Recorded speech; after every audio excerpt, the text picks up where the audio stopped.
Thank you. So welcome everyone to this webinar hosted by the Canadian Institute for Cybersecurity. We are pleased today to have Dr. Mohammad Mamun as our presenter. Mamun has more than 12 years of experience in academic and industry. He's currently working as a research associate with the University of New Brunswick and a project manager of the Canadian Institute for Cybersecurity. Some of his projects that he's currently working on are around software security testing, network traffic analysis and characterization, banking system threat modeling, and unified user profiling. So without further ado, I'm going to ask Mamun to take over.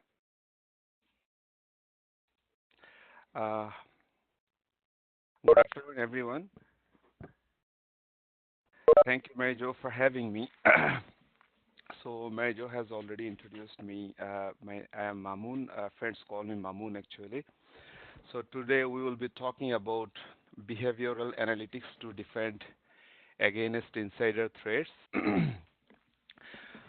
So we'll be talking about something on a definition of insider threats and the motives of the attackers, some common myths about insider threats, and the facts, of course, and challenges in this area and how to defend that challenges, sources of data on which this kind of model can be applied, behavioral analytics, that's what we are doing here, some sort of experiments or like how to solve all this problem, and then mitigation strategy.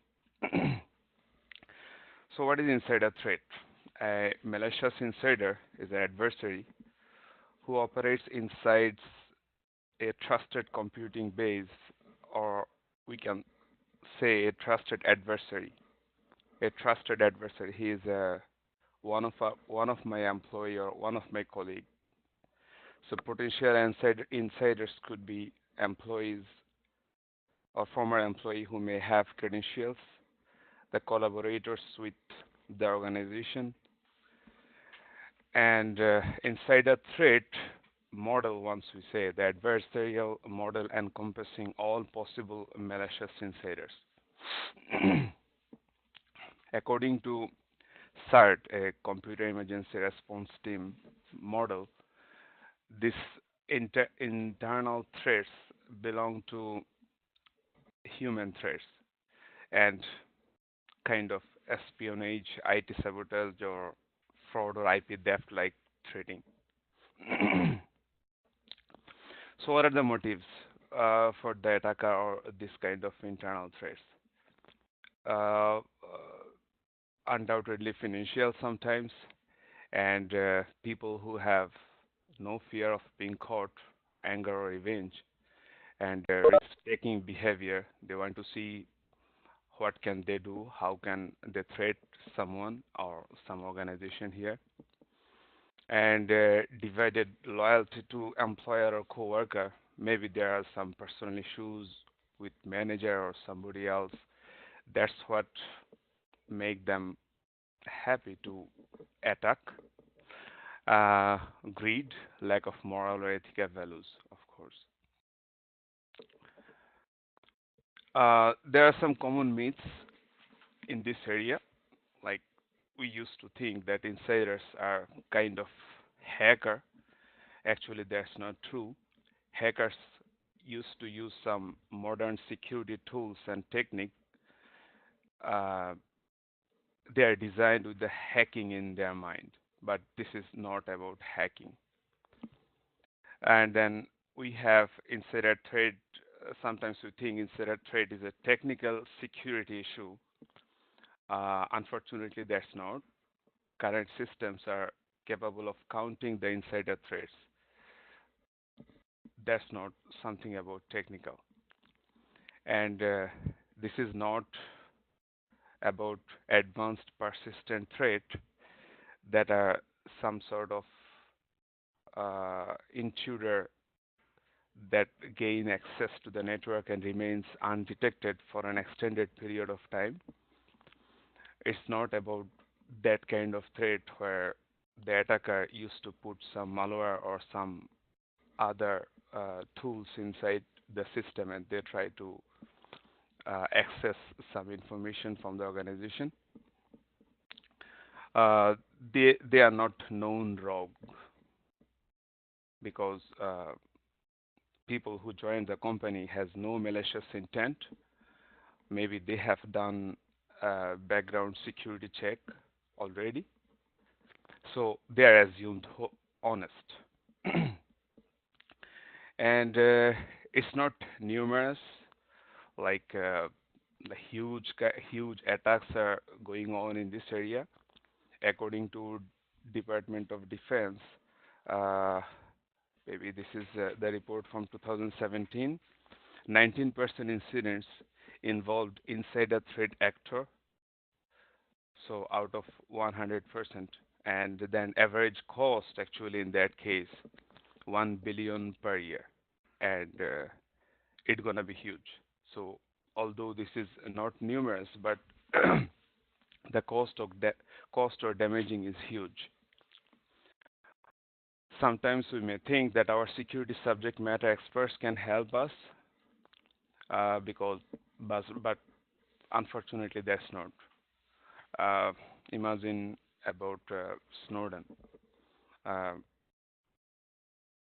his One of his statement was like that: "I break no rules," and he was claiming that this is his moral decision.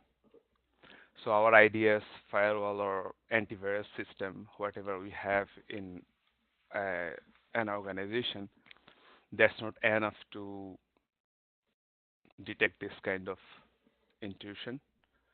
And policy compliance, whatever we have in place, data loss prevention or say IP protection, that would not help us anyway. So what are the challenges? Here the challenge is unauthorized access from the authorized people in the company, and actors with some level of legitimate access, and they have their trust, some level of trust in the organization, and they are the attacker. And typical adversarial model ignore this kind of insider threat. The assumption is, of course, the trusted computing base is free of threats, but insider threats violates this assumption. So how to defend against this kind of threats? So first, let need to know who are our enemy, who are targeting the company, who they target. I mean, one of the employees or the insiders. Who are the high-risk individuals in the organization? Maybe this is an ordinary employee or privileged like manager, like someone.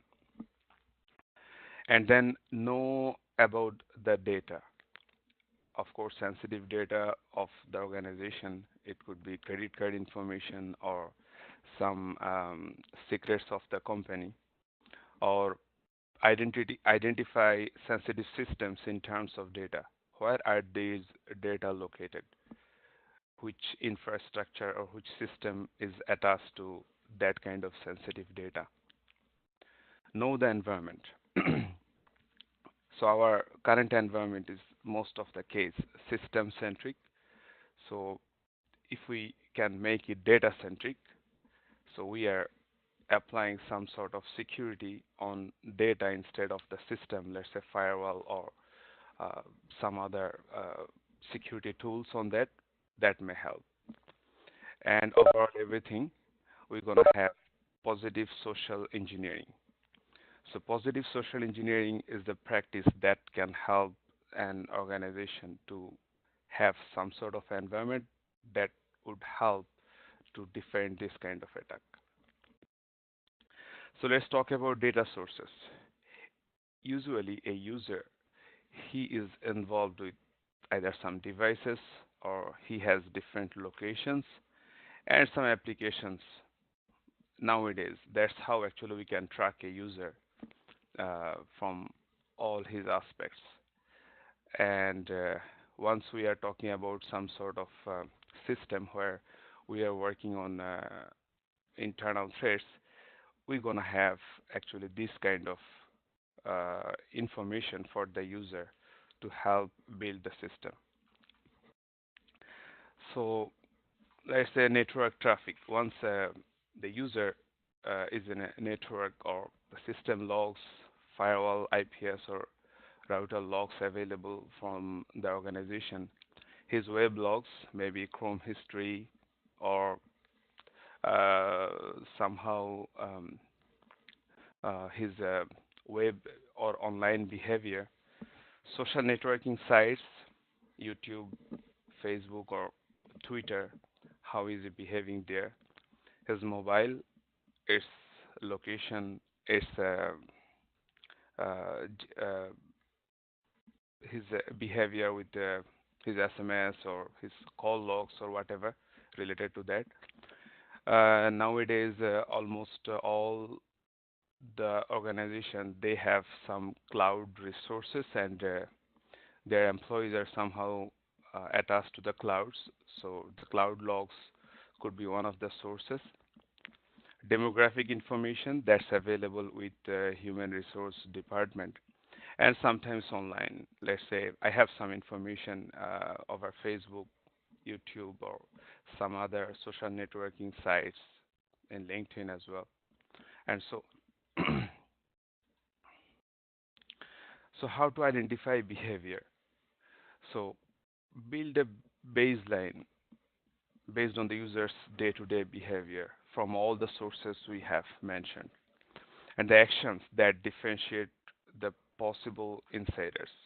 They say data filtration, volumetric anomalies. According to FBI, more than 80% of the data movement done by less than 2% of population. So that means inside the organization, maybe most of the people, they are not actually moving data. Very few people, they are our target or they are trying to uh, say steal data or they are trying to make some sort of anomalous behavior and monitor an individual in his or her group. So once we say group, maybe this guy belong to a development group or this kind of uh, some groups with some level. So monitor that individual with that group. How is he behaving in his group, or how is he behaving within the group? So once we say behavior, let's say work rhythm. So if we see an employee he is accessing database at 1 o'clock at night, so of course it's some anomalous behavior.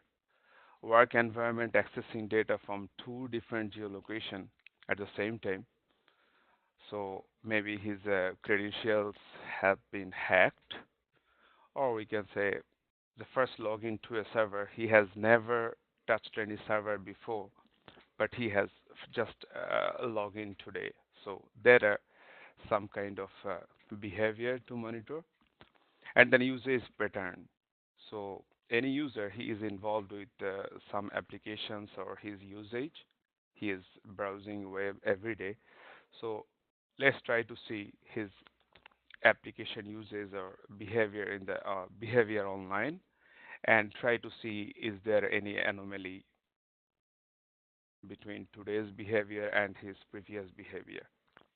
And access organization data, say marketing fellow is hooking clients financial information. So of course it was not supposed to be. So this kind of thing can be monitored. And then contextual factors like HR data, whether this user is in vacation. So how come that he's accessing some data in his vacation? Or his duty is from 8 to 5 and what is he doing after 5? Or he is involved in this with these projects, then how is he accessing data from some other projects? And then biometric factors.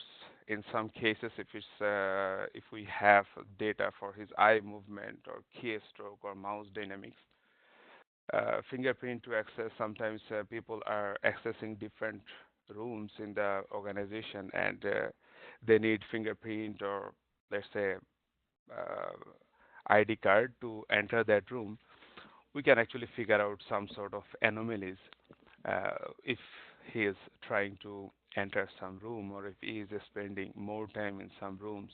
Somehow uh, that's not he used to do every day. And then baseline. So based upon his behavior, try to see the period normal behavior frame or when to rebuild.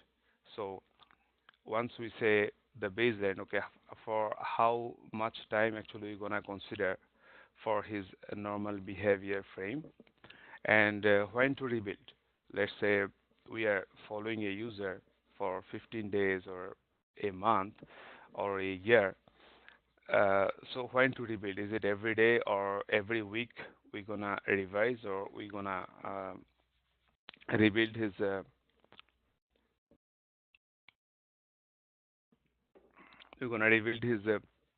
profile?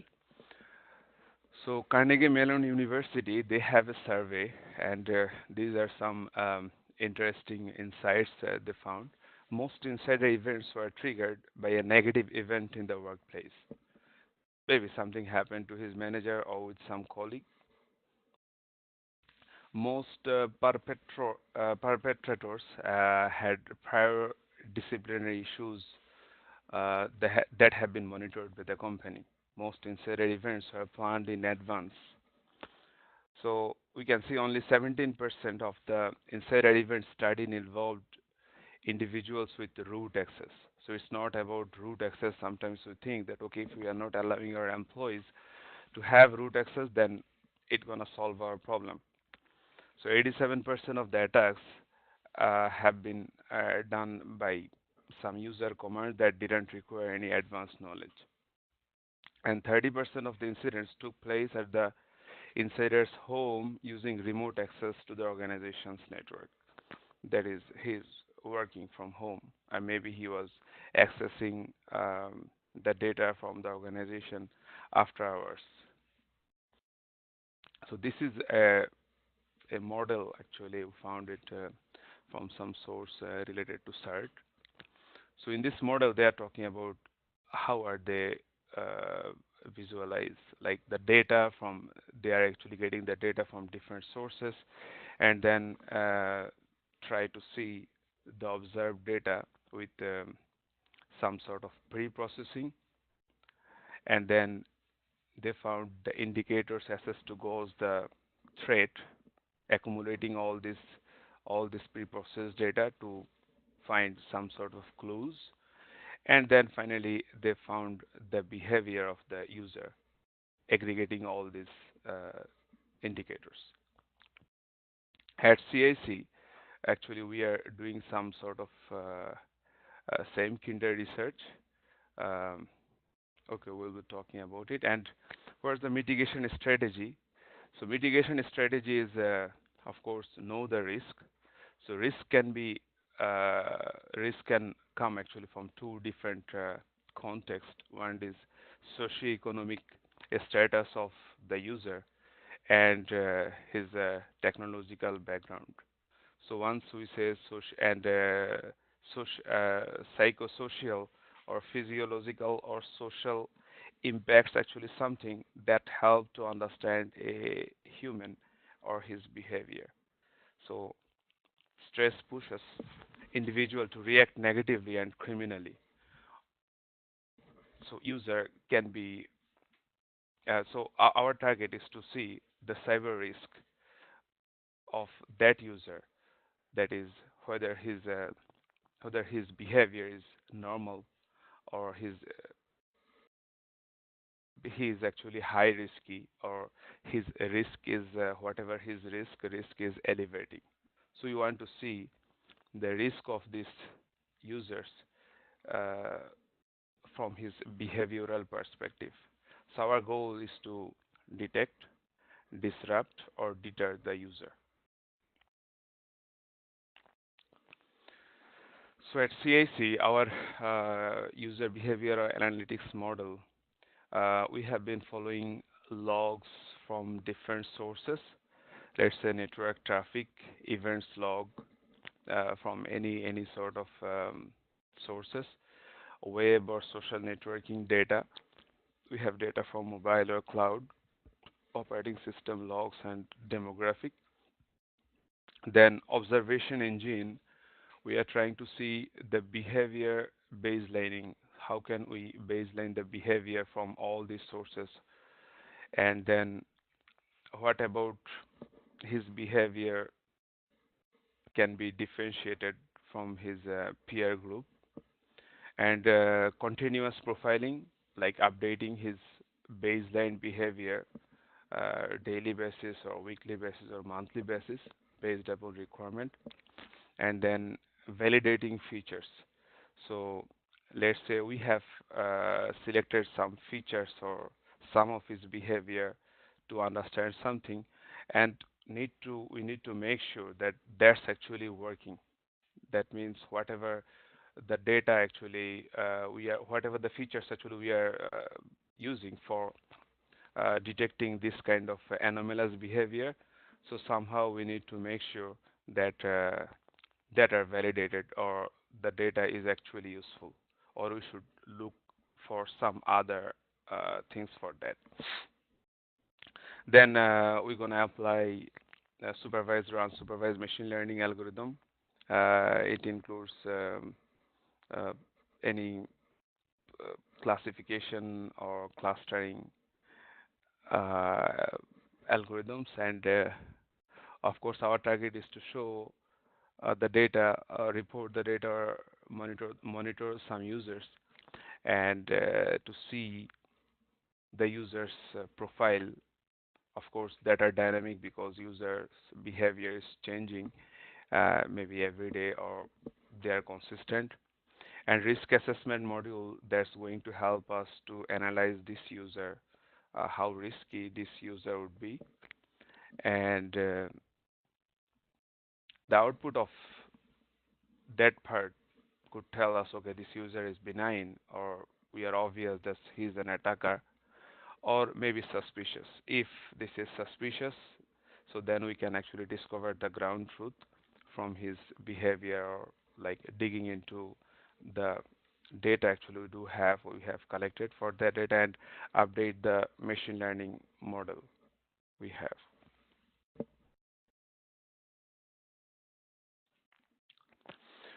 Conclusion, we can address this problem with user training and positive social engineering.